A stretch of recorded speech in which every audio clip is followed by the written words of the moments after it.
अस्सलामुअलैकुम the great math academy में आपको खुशामदीद कहता हूँ। आज के इस लेक्चर में हम सेकंड ईयर मैथ की एक्सरसाइज 3.8 के लास्ट टू क्वेश्चंस को डिस्कस करेंगे। क्वेश्चन नंबर 22 है, in a culture bacteria increases at the rate proportional to the number of bacteria present. मतलब कि किसी कल्चर में बैक्टीरिया जब वो इंक्रीज हो रहे एट द रेट प्रोपोर्शनल, इसका मतलब ये है कि टाइम के लिहाज से जो बैक्टीरियाज हैं उनकी जो तादाद है वो क्या कर रही है, वो इंक्रीज कर रही है। If bacteria are 200 initially, initially मतलब जब टी आपका ज़ीरो है तो आपके जो बैक्टीरिया हैं वो क्या हैं, वो 200 हैं। And are doubled in 2 hours, और 2 आवर्स के बाद मतलब 2 घंटे के बाद जो बैक्टीरिया हैं वो क्या हो जाएंगे, वो डबल हो जाएंगे। हमने क्या करना है, find the number of bacteria present 4 hours later. आपने क्या करना है, आपने 4 घंटे के बाद जो बैक्टीरिया की तादाद होगी वो आपने फाइंड करनी है। तो सबसे पहले हम ये लेट कर लेते हैं, let P be the number of bacteria present at time T. मतलब टाइम टी पे जो बैक्टीरिया की तादाद है वो कितनी है, वो पी है। ये हमने लेट कर लिया। अब अकॉर्डिंग टू गिवन कंडीशन देखें, यहाँ पे लिखा हुआ है eight the rate of proportional. इसका मतलब ये है कि जब पी जो है टाइम के लिहाज से क्या होगा, चेंज होगा। मतलब कि नंबर ऑफ बैक्टीरिया जो हैं वो टाइम के लिहाज से चेंज होंगे। वो प्रोपोर्शनल है किसके, नंबर ऑफ बैक्टीरिया प्रेजेंट। इसका मतलब ये है कि ये प्रोपोर्शनल होगा पी के, क्योंकि एट अ टाइम जो है टाइम टी पे ये जो आपका पी है वो क्या है, वो नंबर ऑफ बैक्टीरिया है। तो हम ये कह सकते हैं कि जो रेट ऑफ चेंज होगा वो प्रोपोर्शनल होगा number of bacteria present at time T. तो यहाँ पे हम क्या लिखेंगे, D P over D T is a proportional to P. अब यहाँ पे हम नेक्स्ट क्या लिखेंगे, यहाँ पे हम नेक्स्ट लिखेंगे कि D P over D T जो है वो अगर आपने इक्वल लिखना है तो यहाँ पे साथ क्या आ जाएगा, पी के। यहाँ पे कांस्टेंट ऑफ प्रोपोर्शनैलिटी मल्टीप्लाई हो जाएगा। तो हमने जो कांस्टेंट ऑफ प्रोपोर्शनैलिटी यहाँ पे लिखा है उसको हमने के का नाम दे दिया है, ठीक है। अब यहाँ पे हमने क्या करना है, यहाँ पे अब हमने इसको सेपरेट करके इंटीग्रेट करना है पहले। तो ये डी टी इधर डिवाइड हो रहा है, इसको आप इधर मल्टीप्लाई करें। पी इधर मल्टीप्लाई हो रहा है, इसको आप इधर डिवाइड कर दें। ये आ जाएगा फिर 1/p, D P is equal to K D T. और अब आपने इसको इंटीग्रेट करना है। इंटीग्रेट जब करेंगे ये आ जाएगा 1/p, D P is equal to K, constant बाहर आ जाएगा। आप जस्ट इंटीग्रेट करेंगे 1 को विद रिस्पेक्ट टू टी। तो इसकी जो इंटीग्रेशन है वो आपके पास आ जाएगी natural log P is equal to K, और 1 की इंटीग्रेशन टी के लिहाज से क्या होगी, सिंपल टी होगी। साथ क्या आ जाएगा, कांस्टेंट ऑफ इंटीग्रेशन सी। ठीक है। अब हमने क्या करना है, अब हमने जो आपको इनिशियल कंडीशंस गिवन है ना उनको यूज़ करके हमने ये जो कांस्टेंट सी है पहले इसकी वैल्यू फाइंड करनी है। फिर हम ये जो कांस्टेंट ऑफ प्रोपोर्शनैलिटी है के, फिर हमने इसकी वैल्यू भी फाइंड करनी है। तो देखिए, सबसे पहले अगर आप इस लाइन को ज़रा पढ़ें कि if bacteria are 200 initially, initially का मतलब ये है कि जब आपका टी ज़ीरो होगा इनिशियली तो पी जो है, जो बैक्टीरिया की तादाद है वो कितनी है, 200। तो यहाँ पे क्या आ जाएगा 200। अब ये दो वैल्यूज़ जो हैं वो आप यहाँ पे पुट करें, वन में पुट इन वन। तो ये क्या आ जाएगा, फिर ये आ जाएगा natural log 200 is equal to K, multiply हो रहा है टी के साथ, वो क्या हो जाएगा, वो आपका ज़ीरो हो जाएगा, प्लस सी। तो ये आ जाएगा फिर natural log 200 is equal to C. तो सी की जो वैल्यू है वो आपके पास ये आ जाएगी। अच्छा, अब इस सी की वैल्यू को आप यहाँ पे 1 में पुट कर दें तो ये क्या आ जाएगा, this implies natural log P is equal to K T plus natural log 200। अब हमने के की वैल्यू फाइंड करनी है। अब के की वैल्यू के लिए अगर आप देखें तो यहाँ पे एक और चीज़ लिखी हुई है, and are doubled in 2 hours. कि जब आपका टी 2 आवर्स होगा, मतलब कि टी जब आपका 2 होगा तो ये जो आपके 200 था, ये जो बैक्टीरिया की तादाद होगी वो क्या हो जाएगी, वो डबल हो जाएगी। अच्छा, इसका मतलब क्या हुआ कि जब आपका टी 2 होगा तो आपका पी जो है, नंबर ऑफ बैक्टीरिया जो होंगे वो क्या हो जाएंगे, डबल हो जाएंगे इनिशियल के। मतलब कि ये आ जाएंगे 400।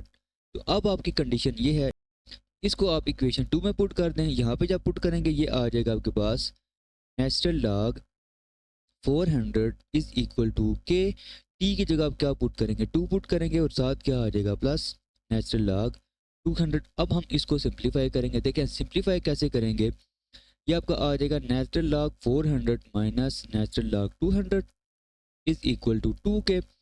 इस पे आप लॉग की प्रॉपर्टी लगाएंगे, मतलब कि natural log A minus natural log B जो है वो इक्वल होता है natural log A over B, मतलब कि natural log 400 over 200 is equal to 2 K. अब ये 200 जो है वो कैंसिल होगा, ये आपका क्या आ जाएगा, ये आपका आ जाएगा simple natural log 2 is equal to 2 के।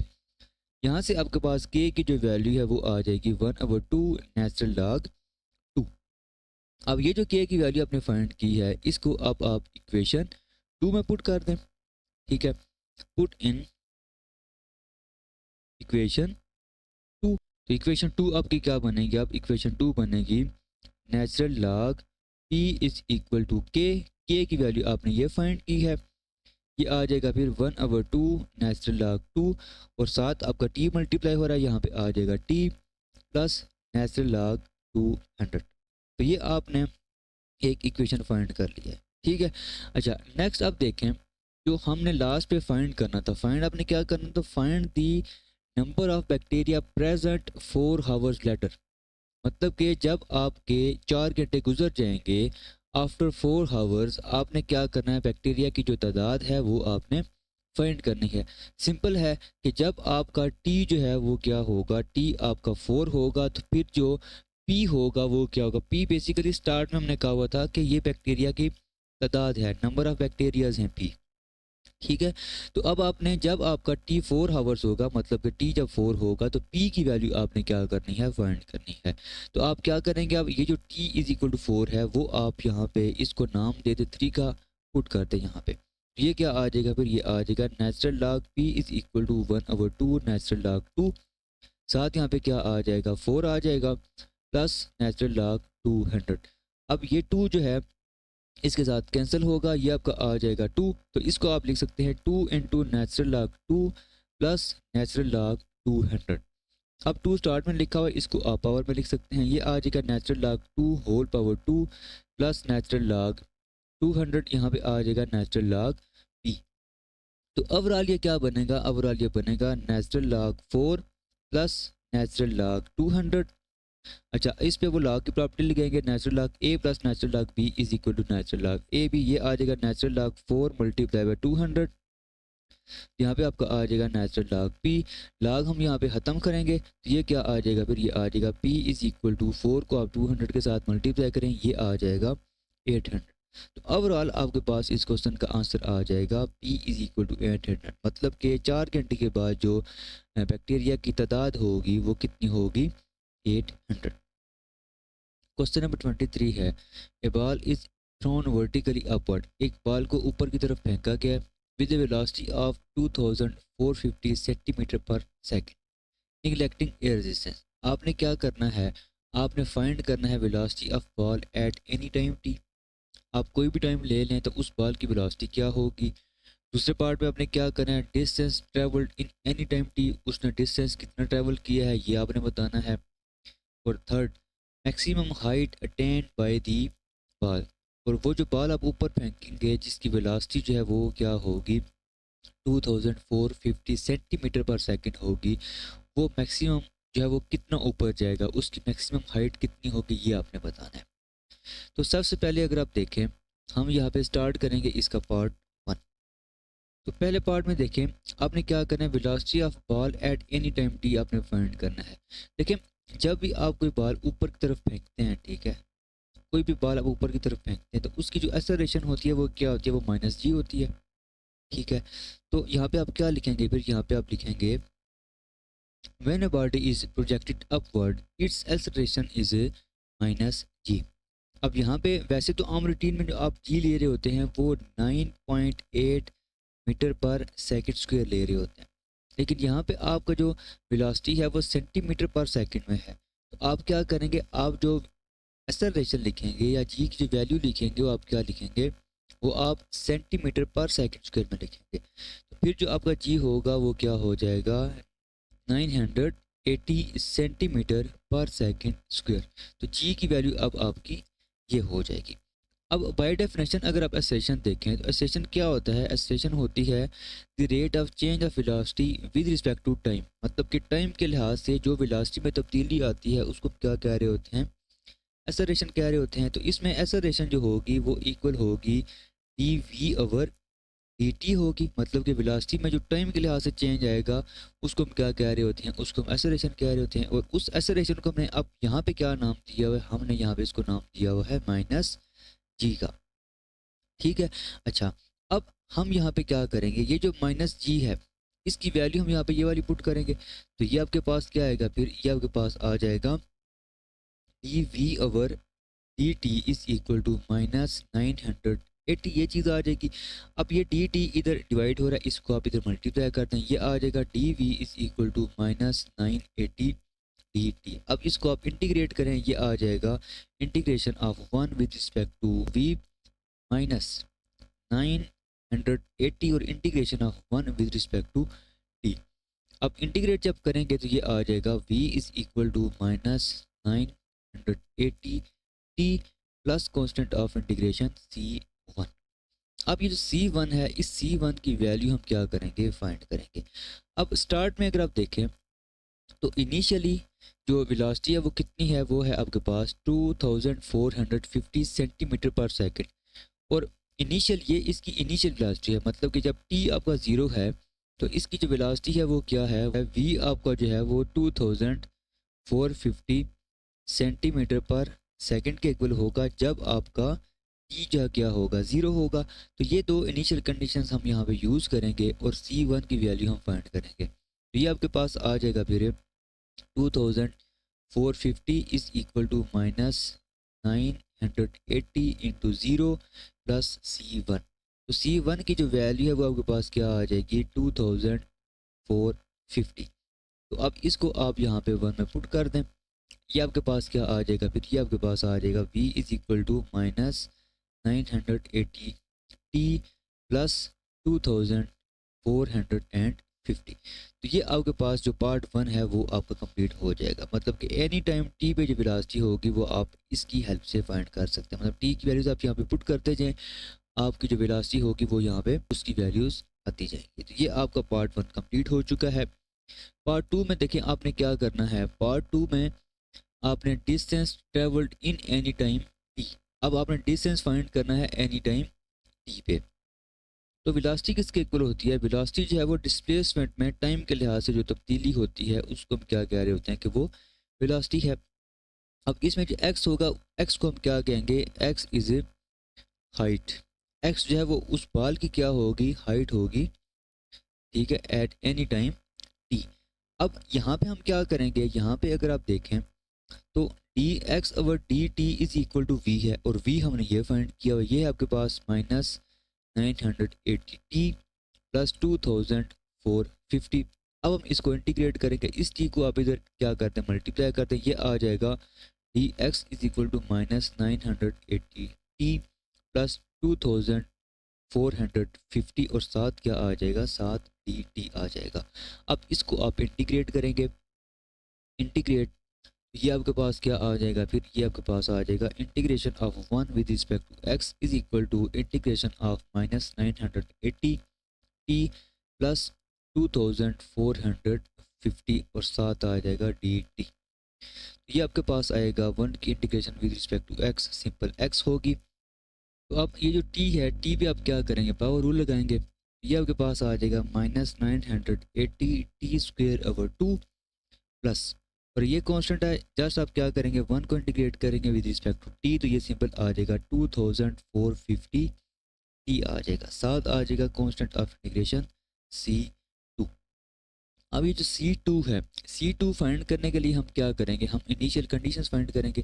देखें इनिशियल कंडीशन t क्या होता है, उसमें 0 होता है, और उसमें जो जब इनिशियल आपका t 0 होता है ना, उसमें जो डिस्टेंस ट्रेवल किया होता है ना बॉल ने, वो भी क्या होता है, वो भी 0 ही होता है। तो अब ये जो इनिशियल कंडीशन है इसको हम यहाँ पे यूज़ करेंगे और C2 की वैल्यू फाइंड करेंगे, और ये बहुत सिंपल है, x की जगह आप 0 पुट करेंगे, ये 0 हो जाएगा, और t की जगह आप क्या करेंगे, 0 पुट करेंगे, ये दोनों भी क्या हो जाएंगे, 0। तो ओवरऑल आपका C2 जो है वो क्या आ जाएगा, C2 भी 0 आ जाएगा। ठीक है। अच्छा, नेक्स्ट हमने क्या करना है, नेक्स्ट हमने अब ये जो C2 की वैल्यू फाइंड की है इसको हम यहाँ पे इक्वेशन 2 में पुट कर देंगे। x इज इक्वल टू, इसको अपना कैंसिल करते हैं, ये आपके पास आ जाएगा -490 टी स्क्वेयर प्लस 2450 टी ये चीज़ आ जाएगी। ये आपके पास क्या आ जाएगा, ये आपके पास डिस्टेंस आएगा eight any time T travelled by ball. ठीक है। अच्छा, तीसरे पार्ट पे आते हैं। तीसरा पार्ट आपका क्या है, तीसरा पार्ट है find the maximum height obtain by the ball. जो बॉल आप ऊपर फेंकेंगे उसकी जो मैक्सिमम हाइट है वो आपने फाइंड करनी है। तो मैक्सिमम हाइट के लिए देखें, आपको पहले वो टाइम फाइंड करना होगा कि उसे कितना टाइम लगेगा मैक्सिमम हाइट तक पहुंचते हुए। ठीक है। अच्छा, अब अगर आपके पास कोई भी बॉल है ना, उसको जब आप ऊपर फेंकेंगे तो आहिस्ता आहिस्ता उसकी उसकी जो वेलोसिटी है वो स्लो होती जाएगी। ठीक है। और वो एक ऐसा पॉइंट आएगा जहाँ पे उसकी वेलोसिटी क्या हो जाएगी, ज़ीरो होगी। मतलब कि एक ऐसा पॉइंट आएगा जहाँ पे बॉल जाके रुकेगा। ठीक है। उसके बाद जब वहाँ पे रुकेगा तो उसकी वेलोसिटी क्या होगी, ज़ीरो होगी। जब वेलोसिटी उसकी वहाँ पे ज़ीरो होगी तो उसके बाद वो जो बॉल है वो दोबारा नीचे की तरफ आना स्टार्ट कर देगा। अच्छा, इसका क्या मतलब है, इसका मतलब ये है कि जब आप बॉल ऊपर फेंकेंगे एक पॉइंट ऐसा आएगा जहाँ पे वो बॉल रुकेगा, मतलब उसकी वेलोसिटी ज़ीरो होगी, उसके बाद वो नीचे की तरफ आएगा। तो वो जो पॉइंट आपका होगा वो आपका मैक्सिमम पॉइंट होगा, मतलब कि वो उसकी क्या होगी, वो उसकी मैक्सिमम हाइट होगी। तो हम क्या करेंगे, हम टी फाइंड करने के लिए क्या करेंगे, वी को ज़ीरो पुट करेंगे, हम टी की वैल्यू फाइंड करेंगे। तो पहले पार्ट में हमने वी की वैल्यू फाइंड की थी, v is equal to -980 t plus 2450। ये हमने क्या किया था, ये हमने पार्ट वन में ये वी की वैल्यू फाइंड की थी एट एनी टाइम टी। तो अब वी जब आप यहाँ पे ज़ीरो पुट करेंगे तो आपके पास वो टाइम आ जाएगा टी जितना उस बाल को लगेगा मैक्सिमम हाइट तक पहुँचते हुए। ठीक है। तो अब आप क्या करें, आप यहाँ पे पुट करते हैं v is equal to zero. तो ये क्या आएगा, ये आएगा zero is equal to -980 t plus 2450, ये चीज़ आएगी। अब इसको आप क्या करें, इधर ले आएं या इसको आप लेफ्ट साइड पे ले आएं। इसको जब लेफ्ट साइड पे लेंगे ये आ जाएगा 980 इज इक्वल टू 2450। इसको आप इधर डिवाइड करेंगे तो ये आ जाएगा t is equal to 2050 divided by 980। तो ये आपके पास जब इसको कैलकुलेटर पे फाइंड करेंगे तो ये आ जाएगा 2.5। तो ये आपके पास क्या आएगा, 2.5 सेकंड लगेंगे उस बॉल को मैक्सिमम हाइट तक पहुंचते हुए। अब आपने क्या करना है, जस्ट आपने ये जो टी की वैल्यू है इस फार्मूले में पुट कर देनी है। तो आपके पास वो जो मैक्सिमम हाइट होगी वो हाइट आप यहाँ से फाइंड कर सकते हैं। तो इसको आप नाम दे दें इक्वेशन 3 का। तो यहाँ पे अब आपने क्या करना है, put t is equal to 2.5 in equation 3। यहाँ पे आप पुट करें, ये क्या आ जाएगा, फिर ये आ जाएगा x इज इक्वल टू -490 और t की जगह आप पुट करेंगे 2.5 होल पावर 2 प्लस 2450 और यहाँ पे साथ क्या आ जाएगा 2.5 मल्टीप्लाई हो जाएगा। तो ये आपका बनेगा फिर x इज इक्वल टू, देखें इन दोनों को ना जब आप मल्टीप्लाई करेंगे ना कैलकुलेटर पे तो इसका ओवरऑल जो आंसर होगा वो आ जाएगा -3062.5, ये चीज़ बनेगी। और इन दो को जब मल्टीप्लाई करेंगे तो ये आपके पास बनेगा 6125। अब इन दोनों को आप सॉल्व करेंगे तो x की जो वैल्यू है वो आपके पास क्या आ जाएगी, x की वैल्यू, तो x की वैल्यू आपके पास आ जाएगी 3062.5। ठीक है। तो ये आपके पास क्या होगी, ये आपके पास मैक्सिमम हाइट होगी। ठीक है। और ये जो मैक्सिमम आपके पास हाइट होगी, मैक्सिमम हाइट ये सेंटीमीटर्स में होगी, इज इक्वल टू 3062.5 सेंटीमीटर्स। तो ये आपके पास जो है वो क्वेश्चन नंबर 23 था और इसके साथ ही हमारा चैप्टर नंबर 3 कंप्लीट हो चुका है। और इस प्लेलिस्ट में हमने तकरीबन इस चैप्टर का हर क्वेश्चन हमने सॉल्व किया है। और अगर आपको किसी भी क्वेश्चन में कोई भी प्रॉब्लम हो तो आप कमेंट बॉक्स में क्वेश्चन कर सकते हैं। नेक्स्ट लेक्चर में हम इंशाल्लाह चैप्टर नंबर 4 को स्टार्ट करेंगे। अल्लाह हाफिज़।